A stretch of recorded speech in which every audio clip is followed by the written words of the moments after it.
So just to repeat that, basically, yeah. Hi everyone, welcome. I'm Adam Thompson. I'm the managing director of the Oxford Blue. Today we're going to be running our first journalism masterclass event of the term. It's going to be a pretty small one today from our very own editor-in-chief, talking about sort of Oxford student journalism and how to get involved more generally. I'll start by introducing them. We'll talk a bit about the Oxford Blue, how to get involved, and sort of these sort of broader topics about sort of the questions you guys may have. And then if you have any questions at any time, chuck on the chat function, and we'll answer them we'll answer whatever we can whenever we can. And yeah. So just a quick bit of background before we start. We've been running these masterclasses since the last Hillary. Due to the joys of the pandemic, we've since moved to Zoom since Trinity. We've hosted journalists like Mark Dowser, Will Hutton, Ezzy Bazaran, John Simpson, Hadley Freeman, just to name a few. We're so excited to be hosting more guests this term, and we have some incredibly interesting journalists and figures in the media lined up for you. As a paper, we take a lot of pride in our sort of continued efforts to help everyone improve their journalistic skills, etc. And so our team of talented and wonderfully promising writers and editorial staff who are largely new to journalism will be sort of continuing to produce content. We'd love for everyone to get involved in that, and we'll sort of be running through how to do that as part of the talk. The paper was founded on an ethos of access to professional sphere that often feels sort of impenetrable and dominated by certain demographics. That's why these masterclasses come in. We hope they provide some inspiration to aspiring writers and prove to be sort of a great way of learning from journalists whose work we really admire. So yeah, with that sort of all being said, we should hand over to sort of Gabby and Breeha for sort of their personal introductions. Do you want to go, Gabby? Sure. I'm Gabby. I am one of the editors-in-chief on the paper. I do classics and French at Wadham. I am in my second year now of 5. So yeah, I'm going to be around for a while. In terms of journalism, I was on the paper a term before I became editor-in-chief as an investigations editor. So I've been on the paper now. This is my second term coming into the paper, though it feels a lot longer because we had the long vacation. So it's been just over 6 months in total. Yeah. So I'm Breeha, and I'm, let me turn my voice on. Don't want that going off. Great start. So I'm Breeha, and I'm also one of the editors-in-chief at the Oxford Blue. I study English at Lady Margaret Hall as well. So whoever dropped that question in, if I ever see you around, it'd be lovely to talk to you. LMH is a very journalistic, journo-heavy college. Like you said, our principal, Alan Rusbridger, ex-editor of The Guardian. Also the founder of the Oxford Blue, Lois Haslop, also goes to LMH. So we have a really nice journo community here. So yeah, I study English, so it's pretty expected subject. I think, you might think, oh, if you're doing English, you might be involved in journalism. But it's my 3rd term on the paper. So I was there from the very beginning in the dark days when we actually met up in person and nothing was organized and nothing was concrete, but it was so much fun getting all started and, being here, I think 3 terms later and seeing just how much we've grown and all the stuff we've set up since putting out like 2 commissions posts a week is really nice to see. So yeah, that's my introduction. Yeah, well, that's the wise and old editors-in-chief and stuff, a bit about them. So I guess first sort of broad question, Breeha, do you want to sort of talk a bit about the history of sort of student journalism at Oxford? Yeah, so I'll sort of talk about it from my perspective as well. So coming in, even though, so I'd started a student newspaper when I at 6th form, but it was like a newsletter. So when I came to Oxford, I was like, there's got to be student newspapers around. This is, it's Oxford, it's the best university in the world, supposedly. And when I came here, there were 2 student newspapers. So the older of the 2 currently is Cherwell, who are an independent newspaper, and there's also the Oxford Student, who started quite a while after them. So Cherwell was around 1920, and I think I think Oxford might have been, I don't want to get the date wrong. I feel like it was about 30 years ago. 90s, yeah. So they opened in the 90s. So it'd been quite a while since any new student newspaper's been on the scene. But Oxford, generally speaking, has a very big journalism presence. So like I was just saying, so not just at LMH, but, you know, former principals of other colleges. I think it was Mark Damazer. I think he used to be at St. Peter's. Loads of your tutors, especially if you do humanities, might have dabbled in their own journalism. I know my tutor writes for the Times Literary Supplement. You know, academics all over the place will generally, especially if they're in humanities or even science, will have written for newspapers. We've got the Reuters Institute, which is just down the road. So, you know, it's a pretty big hotspot for journalists. But like I said, it'd been about 30 years since anything new had come onto the scene. And a lot has changed in journalism since, you know, the 90s. We have the internet and, you know, Twitter and Facebook. So a lot had changed. And I think a lot more can and could have been done with journalism when the Oxford Blue started, which is kind of why we started, because there's so much more stuff you can do online with journalism than you can do in print. So that's sort of the context and the background to where we started from. I don't know if I've missed anything, Gabby. No, I don't think so. I mean, just to like add on to that, maybe like more about the Blue specifically, if I take over the story maybe. So the Blue, as Breeha said, was started to kind of give journalism in Oxford a bit of a kickstart and get it rolling again. And I think it definitely has done that and has created like this new place in journalism in Oxford where anything can happen and anything can be done. So this term, Breeha and I, along with Anvi, who's here, have launched the Blues podcast. So that's the first weekly podcast in Oxford. Anvi, I don't know if you want to say something about it. Put poor Anvi on the spot. Well, I mean, like, I can't really take credit for this one. That's her. But anyway, yeah, it's a great podcast.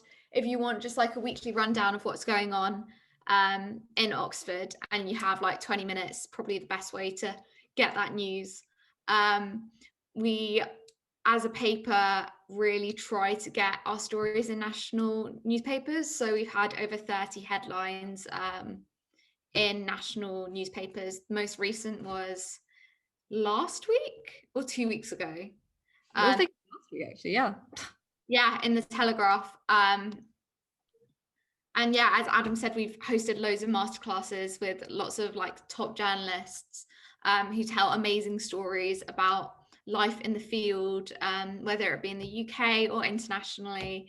And that really helps to break down those barriers of getting into the industry. So I think as a paper, we're really proud of what we've done in the last, it must be 9 months now. And we're really excited to see what's happening going forward. Yeah. It's pretty sort of summative. I mean, yeah, I guess just add to that, we've sort of also named the best newcomer publication in the country this year for any papers under 3 years old, which is very cool and sort of testament to the great work that everyone's sort of done on the paper over the past sort of 9-10 months now, which is sort of doesn't feel like that long, but there we go. It was sort of made over 30 national headlines and in both national and international press at this point. John Simpson and co have come in, and we're going to have some really more fun people coming to speak to everyone at Oxford again this term, hopefully along the same vein. So I guess the sort of flips to the broader question then of guys. So obviously, editor-in-chief, quite a lot of your lives now dedicated to student journalism, right? So why should everyone else consider getting involved in the first place? Yeah, I think first, I mean, it kind of makes sense to explain why we got involved in student journalism.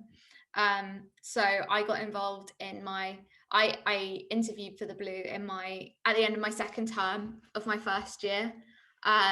and I dabbled a bit in other societies. I'd been on committee at the union, and I wasn't too sure where my passion was in terms of extracurricular. I was trying to find a place outside of my degree and outside of my college where I could meet loads of new people, and nothing had really fit yet. So I tried to set up a newspaper at school, and I enjoyed writing. So I thought, I don't know, let's give student journalism a go. Everyone seems to be talking about it on Oxfest, and loads of people I know have written for papers, so might as well give it a shot. And then I got a place on the Blue. I chose to go for the Blue because it was very new, and the societies that I'd tried to be a part of in the past had quite long histories and seemed very prestigious, and that wasn't really something I was used to. Like, coming from a state school background, I was used to something that was quite new but was doing a lot and was really cooperative and fun and about people like me. So that's why I chose the Blue, and I've been on the Blue now 2 terms, and everyone is just so friendly here, which was something that I hadn't necessarily experienced in other societies, where there was quite a competitive part of the society, and it wasn't so much about helping each other out, but trying to like climb on top of each other to rise the ranks. So that's why I stayed for my second term, because the staff were so nice and so committed to helping me develop my skills. I don't know if it was the same for you, Breeha. I mean, obviously you came into it in your second year. Yeah. So it was a lot of the same reasons really, but the main reason was I'd written a few articles, some of the other papers, specifically sort of lifestyle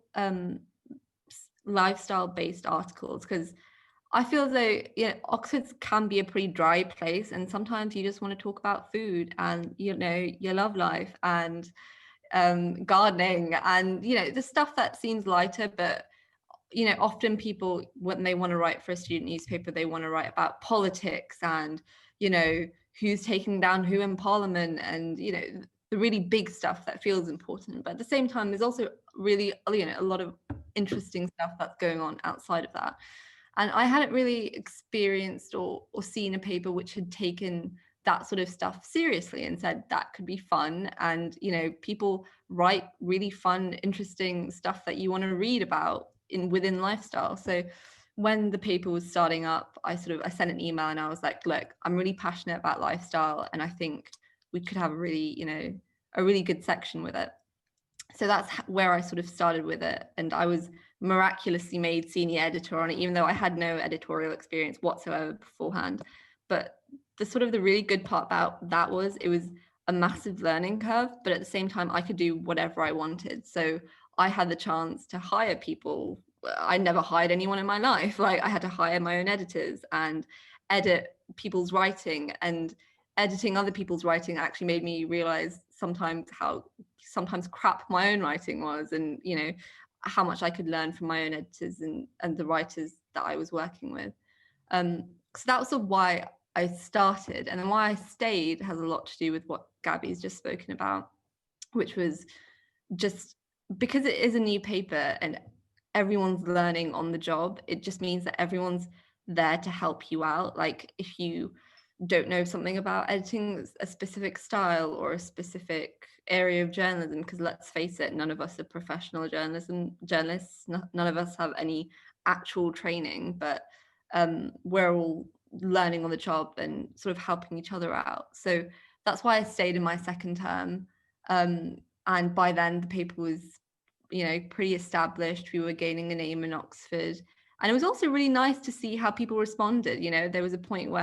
There was definitely a point when we started where people were like, oh, the Oxford Blue, that paper that it's not really a paper. But it got to like halfway through Trinity and people were like, damn, the Oxford Blue, like, they're the paper I want to read, and they're the paper I want to write about and write for. So that's sort of why I stayed, and that's why I'd say you should get involved with anyone who's listening on this call or anyone who watches afterwards. That's why you should get involved with, especially with new societies and new newspapers, because there's just so much scope for you to do whatever you actually want to do. Like Gabby was saying, Oxford's a really old place with a lot of traditions and a lot of old white men staring at you from at your dining table. And if you get the chance to do something new and something that's your own, I think you should definitely grab at it. And yeah, that was my TED talk. Wait. I have something really quick to add before Adam like asks another question, because I could feel him moving on. The really cool thing about student journalism at Oxford specifically is that Oxford is a place that people are really interested in, like nationally and internationally. So sometimes you're breaking stories and you know they're going to hit the national press because you know they're important, which I don't think is something you necessarily get at other universities. And just the adrenaline rush from knowing that a story is breaking, and having to like compete with other papers to break it first, or to get this specific insight from this person who was involved, or to get like a quote from the university. That's real journalism. And that's something that you get to do at Oxford, which I don't necessarily think happens as often at other universities. Like one of my first stories last Trinity, when I became editor-in-chief, was breaking a story on a racist incident at Christchurch. And I got the email in the morning from an anonymous email address saying, this has happened, I think you should look into this. To in the evening being on the phone to the Daily Mail and the Telegraph, who wanted to talk to me and wanted the story. And those just aren't experiences you get doing anything else. So it is a really, really rewarding job. It's stressful. It's really stressful when you know that you're typing and you know that someone else at another paper is also typing to try and like click publish before you. But it's really fun. And yeah, I guess we've got the sort of the dual aspect of it there, right? Like everyone is sort of welcome to take it sort of as serious and intensely, or as sort of relaxed as you like, right? Like student journalism isn't sort of one size fits all. We've got a bunch of different roles on our paper and sort of within the student journalism community in Oxford as a whole. So whatever sort of interests you, whatever you want to do, however sort of seriously you want to get involved, sort of the flexibility is there, right? So it doesn't have to define your life, but if you want to go and write stuff that goes national and get your name in sort of, say, the Telegraph, like sort of one of our writers did last week with one of the stories they wrote, then you know what, the opportunity is there for you, sort of whatever you want to make of it. So I think that's sort of really great thing about student journalism. And can I just interrupt you before you go? Sorry, Adam. And just the last thing in terms of like practical skills, because a lot of people get involved with societies at Oxford because we want jobs and we want to be employable after we leave this place. And getting involved with a newspaper, either on the editorial or business side, is such a good way to get like just basic skills that you want on your CV. Like if you're writing, for example, if you're just a writer for us, you get to write in a style that's different from your academic essay, which is important in literally whatever kind of job you go into. If you're editing, then you're paying close attention to detail. You're working with someone you've never met before over email and editing their work. If you're a senior editor, you're collaborating with your team and organizing people. So just from like a basic, I want to get involved in a society because I want something on my CV sort of thing, it sort of doesn't get better than student journalism. Yeah, I guess just to add to that real quick, we also have the like at the end of the day, right, we're all students, we're all doing degrees, and this is also all something we're doing sort of as part of our sort of free time effectively, right? So I guess particularly one of the great things about the Blue is you've got such like an open, friendly atmosphere. Obviously social distancing this term makes it more difficult, but so you can broadly expect sort of socials, the chance to sort of work with some people on some articles, and then sort of go down the pub if that's your thing afterwards, or sort of go for a coffee more generally. Personally, I've met lots of lovely people in the Blue. Unfortunately, Gabby and Breeha have had to put up with me for the past however long, but between us, we've all had a great time. just interacting with lots of really lovely people sort of outside of your college that maybe you wouldn't normally get the chance to interact with.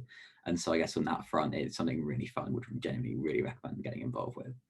But yeah, I guess with that, should move on to sort of questions of misconceptions about journalism, which I guess is something sort of we've played with quite a lot. So it's probably quite a good thing to tackle now. Gabby, Breeha, who wants to kick us off? What do we think are sort of the biggest misconceptions that people should sort of be aware of? Breeha, do you want to go? I'd say the biggest one, and this is true for a lot of societies in Oxford, when you're going in thinking you need to apply, is you think you need loads of experience and that you need to know exactly what you're doing before you commit to signing up to that Google form. And it's just the biggest misconception, especially at the Blue. You don't need any experience whatsoever in journalism. I think I'm going on a massive guess, but I think the majority of schools, especially state schools, don't have a student newspaper, you know. So at sixth form, most likely you've not interviewed Michelle Obama or written a groundbreaking news story. So, you know, you don't need that experience. And the whole point of getting involved with a student newspaper is that you get to learn. So I think that's, in my opinion, that's one of the biggest ones Can I that you need. Yeah, go ahead. Just to say as well, like, I think people, when they're filling out forms to apply for things, like, this is general advice, like to really focus on all the stuff they did at school, especially as a fresher. And like, I think for most people reading forms, like Breeha and I, when we're reading forms, we're not that interested in what people did at school, because we know that university is a whole different ball game. So for us, like, seeing your... Oh, we've lost you. Oh, can you hear me now? Yeah, I've got you, Gabby. I think we've actually got Breeha. Oh, so we've lost Breeha. Okay. We've lost Breeha. Gabby, you carry on. Breeha will come back. So I think like seeing your enthusiasm is a lot more important for us than like that thing you did at school in year 12. That gets you to university, but that doesn't really do much beyond that. So I think just like focus on showing why you want to do something, as opposed to like how something you did 2 years ago might help you. Yeah, no, I totally agree with that. And also, like, university is a place for you to try new things out, things that you were interested in at school that maybe you didn't get to, you know, play around with then. So if you can like show in whatever application you're doing, or when you're pitching a story, which we'll get onto in a bit, just how enthusiastic you are and how excited you are about whatever you're writing or whatever you want to apply for, I feel like that speaks, you know, volumes above whatever committee position you were in at the beginning of year 12. And I think just another misconception might be in terms of commitment. And again, this is a place where student journalism is very good, in that if you're a writer, you can basically commit as much or as little as you'd like. You know, if you've had a week where you've got 2 essays and the thought of opening another Word document makes you want to scream, you don't need to write anything. But if you want to write something and you've got an idea you want to write about, want to work through with editors, you're more than welcome to. Again, if you join the paper in a more sort of formal position, if you're an editor or a senior editor, then that changes. But again, I'd say it's really only, if you're an editor, maybe an hour, 2 hours max a week, you know. So in terms of commitment, it's a good one. And especially because we're virtual now, like if an article, you can't get much more virtual than sending over a Word document, you know. So that's another thing I'd say. Mm-hmm.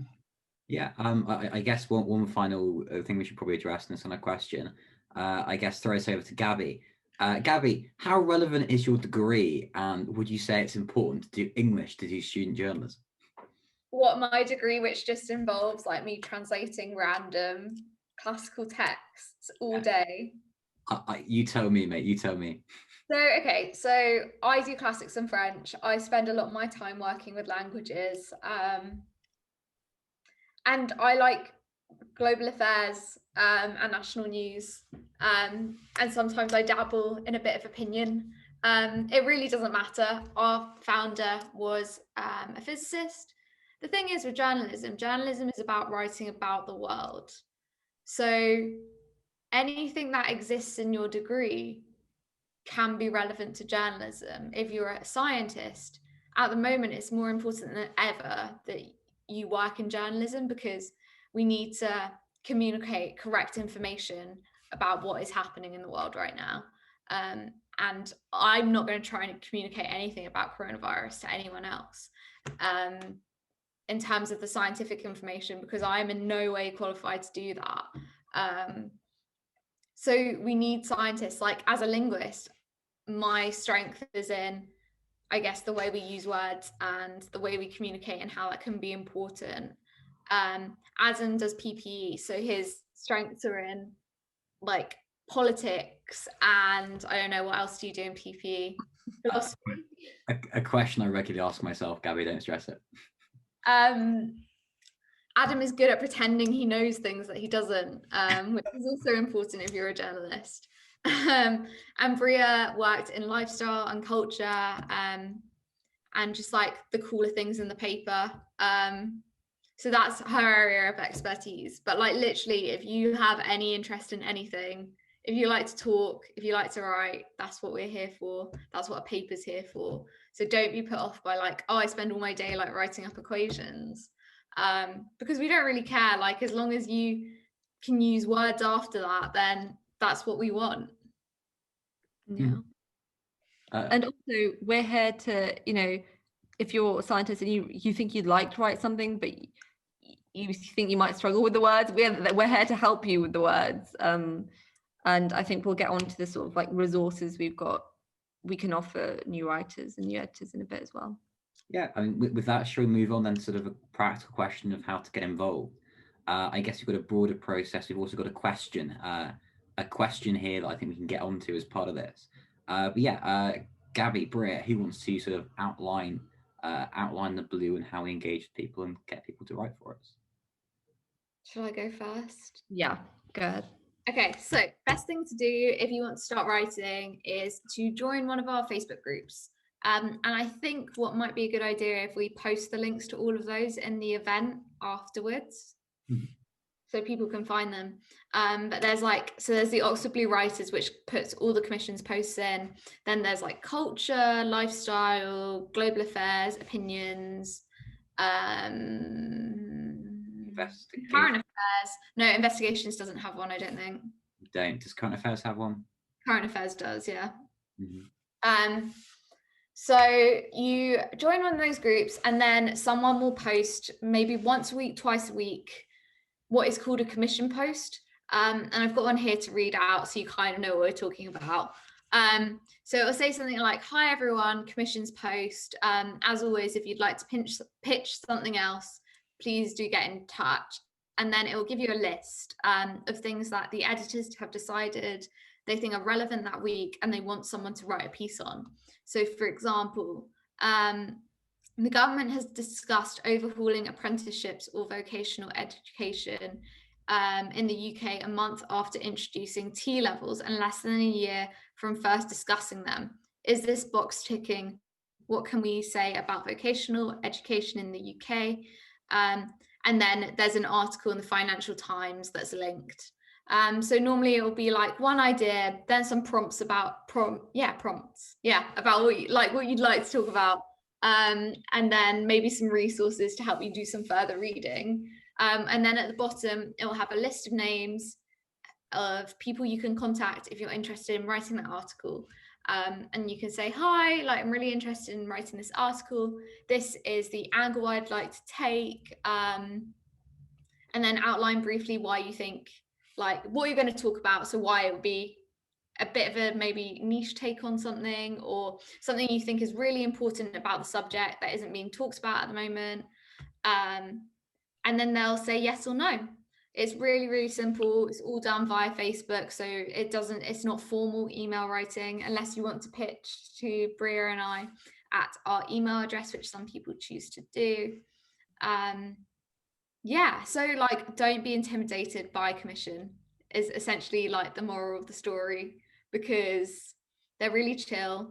and the people that you're messaging, that's their job to reply to your message. So don't be like, oh, I'm going to be like inconveniencing someone, or they're not going to want to hear from me, because we want a huge variety of writers.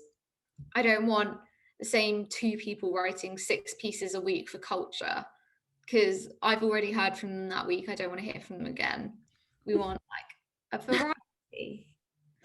I think what Gabby means to say is, if you want to write 6 pieces a week for culture, then by all means, but we also love some other people as well. But yeah, Breeha, anything to add? So yeah, so I feel like that's pretty much what the commissions process looks like. But then to talk, I think there's 2 other things: pitching your own article, and then also the other exciting parts of the newspaper. So if you're pitching your own article, you might take a look at, you know, the commissions that have gone out that week and think, these all look really boring, and I don't want to write about any of these, but I want to write about X instead. And in that case, you can message via Facebook any of the editors who are, you know, who you think would be relevant to your piece. So if you think it's about film, you might go to our staff list on our website and think, okay, I'll go and message the culture editor and see what they think about my idea. This is another thing on Facebook. I feel like, I don't know if this is the same for YouTube, but I feel like Facebook is a very Oxford thing. Like, I didn't have Facebook before I came to Oxford, and messaging via Facebook is like, it's very Oxford centric. But like Gabby was saying, don't be intimidated by it at all. It's just something you do, and your pitch can be as sort of vague as you'd like, or as specific. The point is to sort of just get the basic idea that you have for your article across to the editor who you're talking to. And from there, they can help flesh it out for you. So, you know, say you wanted to write something about Boris Johnson, but you didn't really know what, or you had a line of argument, but you didn't really know where it was going. They're there to sort of help you make that idea a bit more coherent. And then the other thing I wanted to talk about was the other parts of the paper. So, you know, journalism isn't just writing articles. Like if you go into the Guardian, personal favorite of mine, website, you know, there's videos and there's podcasts and there's video and there's like photo essays. If you check out their YouTube channels, they've got video essays on there. So, you know, there's all these other different parts of journalism which aren't just articles. And if you're wondering, well, I want to get involved in that, how do I do that? We also, like we said earlier, we have Amvi, who's the senior editor of our media team. And so, you know, we've got a podcast team who I think are currently full, but if you're like, I want to make a video about this, or, you know, I think when we were interviewing people for this round of editors, I remember being in an interview where this person was telling us all these incredible things, like via data and analytics that other newspapers were doing in America. And I was like, you know, we should get on that. So if you've got an idea for that and you think I could do it, or I could learn how to do it, drop us an email on to our editor's email. Again, it's all on our staff list on our website. And we can help you do it. So yeah. We can try to. I don't know how far. Yeah, we can help you get set up. And but I think, again, this is another thing. So many people on our team are just so talented, and I go to, like, you know, so much more talented than me and know their stuff far more than I do. And like, don't be afraid of thinking, I know a bit more about this subject than this paper probably does, because we want people who know their stuff. Yeah, I mean, just to emphasize that, we have sort of 60-something people working on the paper directly in both the business team and the editorial team, and then sort of over 100 people sort of tied into the paper through our sort of extended groups. I mean, at the end of the day, we have a big team. We have lots of people with interest in pretty much everything. If you're interested in something, chances are someone's interest will overlap. We will be able to like help you in some shape or form, hopefully.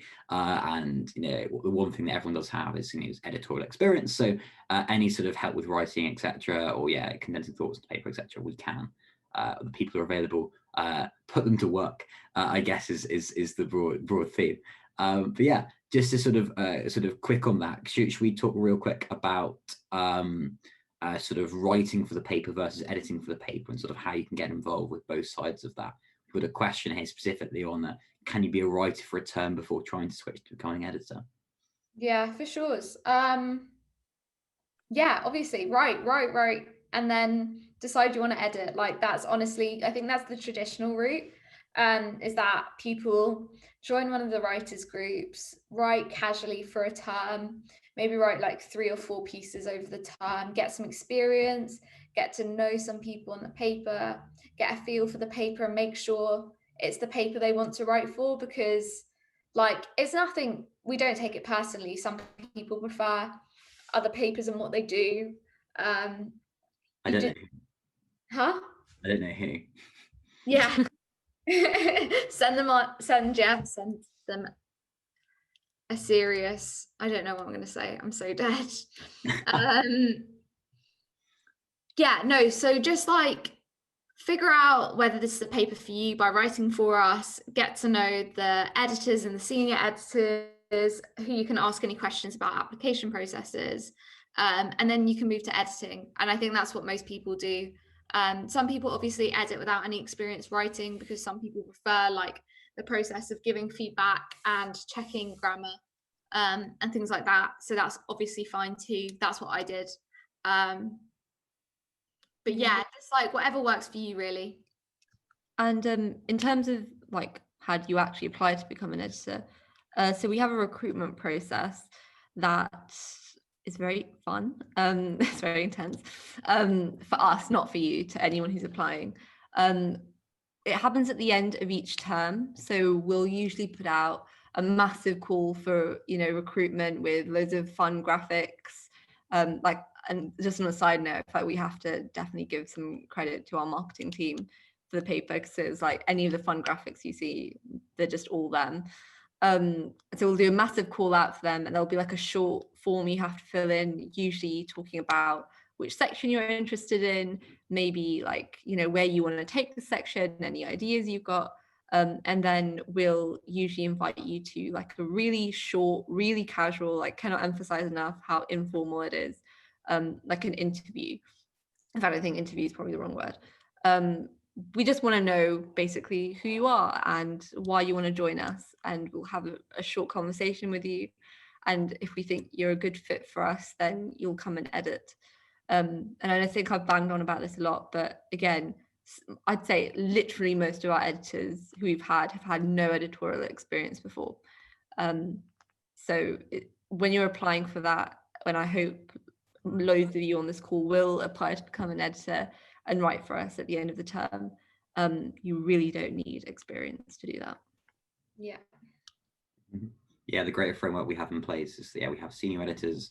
Our process, which is sort of all over the place, that you can see, is built around the idea of sort of editors helping writers write, and senior editors helping editors edit, and sort of more broadly, the whole thing is a massive learning process. So we were built around helping you guys get better at sort of every part of the stage, every stage. So if you want to get involved in editing, absolutely get involved in editing. You want to just do some more writing, get involved in doing more writing.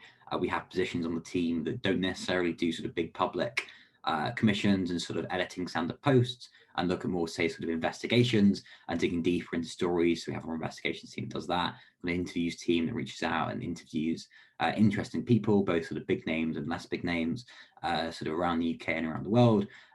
We've got sort of, a global affairs team looking sort of at a more global perspective and everything, which we're keen to expand this term. Everything is on the paper. Have a look at it when it comes out. And we have the paper, we have already represented sort of massive geographic diversity of the UK and of the wider world, regardless of sort of, experience, background. We want to hear from you. Please get involved, contact us with any questions. We'd love to help.